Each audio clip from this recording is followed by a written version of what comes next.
रद्द अमल का इजहार किया है। उन्होंने कहा कि कर्नाटक में हिजाब को लेकर जो कुछ हो रहा है उसके लिए बीजेपी जिम्मेदार है। क्लासेस बनते हैं, स्कूल्स और कॉलेजेस बनते हैं, बड़ी मुश्किल से अभी कॉलेजेस खुले हैं।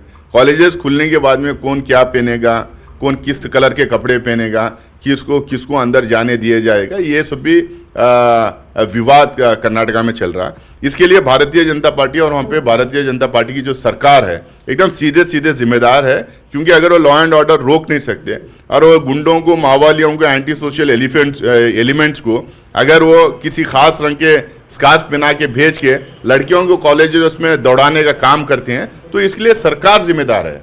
तो सरकार को समझना चाहिए कि इस इशू को गंभीरता से लें और इमीडिएटली सारे कॉलेजेस में और कैंपसेस में एक पीसफुल एटमॉस्फेयर क्रिएट करें और जो लड़कियां बड़े मुश्किल से अपने घरों से निकल के एजुकेशन पाने के लिए स्कूल और कॉलेज पहुंचते हैं, उनको पढ़ने दिया जाए।